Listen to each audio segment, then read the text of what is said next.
అక్రమార్కులపై ఉక్కుపాదం మోపుతున్న హైడ్రా మళ్లీ దూకుడు పెంచింది. హైదరాబాద్ నగర శివారు ప్రాంతాల్లో అక్రమ నిర్మాణాలపై ఫోకస్ పెట్టింది. కౌకూరు యాప్రాల్ పరిధిలోని నాగిరెడ్డి చెరువు పరిధిలోని సర్వే నంబర్ 14లో అక్రమ నిర్మాణాలపై కొరడా జులిపించింది. నాలా ఆక్రమించి నిర్మించిన ఫంక్షన్ హాల్ను హద్దులు ఏర్పాటు చేసి కూల్చివేశారు. నోటీసులు ఇవ్వకుండా కూల్చివేశారంటూ బాధితులు ఆవేదన వ్యక్తం చేశారు.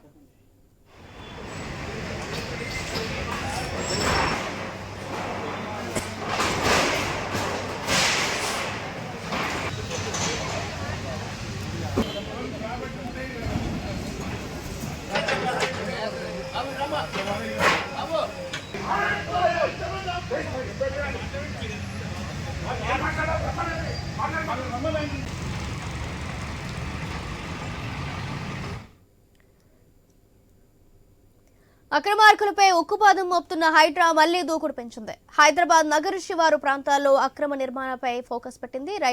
ఈ అంశానికి సంబంధించిన మరింత సమాచారం మా ప్రతినిధి లహరి అందిస్తారు. లహరి, సౌజన్య, హైడ్రా కూల్చివేతలు వరుసగా కొనసాగుతున్నాయని చెప్పుకోవచ్చు. ప్రస్తుతం అయితే మేడ్చల్ జిల్లా జవహర్ నగర్ లోని యాప్రల్లో హైడ్రా కూల్చివేతలు ఉదయం నుంచే కొనసాగుతున్నాయి. ఇటు హైడ్రాకు సంబంధించినటువంటి పూర్తిగా భారీ పోలీసు బందోబస్తు నడుమ అయితే అక్కడ సర్వే నెంబర్ 32 అలాగే 14లో ఉన్నటువంటి ఫంక్షన్ హాల్ ని అయితే ప్రస్తుతం హైడ్రా అధికారులు కూల్చివేయడం జరిగింది. అక్కడ ఉన్నటువంటి నాలాను పూర్తిగా ఆక్యుపై చేసిన దానిలో ఆ స్థలంలో ఫంక్షన్ హాల్ కూడా నిర్మించారు. గత కొద్ది సంవత్సరాల నుంచి కూడా ఫంక్షన్ హాల్ కూడా నడుస్తుంది. ఎంతో లావాదేవీల మధ్యలో కూడా అది కొనసాగుతుందని చెప్పుకోవచ్చు. ఎన్నో ఫంక్షన్స్ కూడా అక్కడ అవుతున్నాయి ఫంక్షన్ హాల్లో.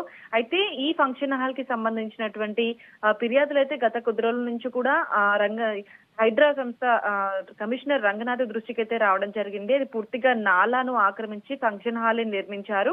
చాలా రోజుల నుంచి కూడా మేము కంప్లైంట్ చేస్తున్నాము అధికారులకి, కానీ ఎవరు పట్టించుకోవట్లేదని ఇటు వేరే వాళ్ళు ఫిర్యాదు కూడా చేయడం జరిగింది. అందుకే హైడ్రా కమిషనర్ రంగనాథ్ అయితే దీన్ని పూర్తిగా పరిశీలించడం జరిగింది. ఎంత మేరకు వాళ్ళు కబ్జా చేశారు, ఎంత మేరకు అక్కడ నాలా ఉంది అని చెప్పేసి పూర్తిగా పరిశీలించిన తర్వాత మొత్తం కూడా ఇన్ఫర్మేషన్ తీసుకున్న తర్వాత అక్కడ ఈ రోజు అయితే కూల్చివేయడం జరిగింది. ఎందుకంటే కొంత మేర అక్కడ ఆక్రమించారని చెప్పేసి వాళ్ళకు నోటీస్ అవ్వడంతో వెంటనే ఈ రోజు పూర్తిగా భారీ పోలీసు బందోబస్తు నడమైతే పూర్తిగా వాళ్ళ హైడ్రా టీమ్స్ కూడా అన్ని పోయి హైడ్రా బుల్డోజర్ తో అయితే ఈ రోజు ఫంక్షన్ హాల్ ని కూల్చివేయడం జరిగింది. కానీ అక్కడ ఉన్నటువంటి ఎవరైతే యాజమాన్యం ఉంటారో, ఫంక్షన్ హాల్ యాజమాన్యం ఉంటారో వాళ్ళైతే మాకు ఎలాంటి నోటీసులు రాకుండా ఇటు భారీ యంత్రాలతో ఇక్కడ మా ఫంక్షన్ హాల్ ని కూల్చివేస్తున్నారని చెప్పేసి కూడా వాళ్ళు బాధితులు ఆవేదన వ్యక్తం చేస్తున్నారు.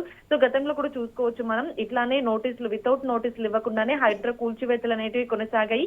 కానీ తర్వాత కొన్ని కారణాల వల్ల నోటీసులు ఇస్తామని చెప్పేసి కూడా హైడ్రా కమిషనర్ రంగనాథ్ చెప్పాడు. కానీ తర్వాత మళ్ళీ ప్రజెంట్ అయితే వితౌట్ నోటీసులతో ఫంక్షన్ హాల్ కూల్చివేయడం అయితే ఇటు బాధితులను అయితే ఆవేదన వ్యక్తం చేస్తున్నటువంటి పరిస్థితి. సో మొత్తం మీద అయితే ఇప్పటికే చూసుకోవచ్చు, చెరువులు, కుంటలు, నాలాలు, పార్కింగ్ ప్లేసెస్, నాలాలు ఏవైతే భూ ఆక్రమణకి గురయ్యాయో, ఎక్కడైతే ఆక్రమించి నిర్మించుకున్నారో వాటన్నిటిపైన కూడా కొరడా జొలిపిస్తుంది. అదే విధంగా ఈ రోజు కూడా చూసుకోవచ్చు, నాలాని ఆక్రమించి నిర్మించినటువంటి ఫంక్షన్ హాల్ అయితే కూల్చివేయడం జరిగింది. సౌజన్య, థ్యాంక్ యూ లహరి.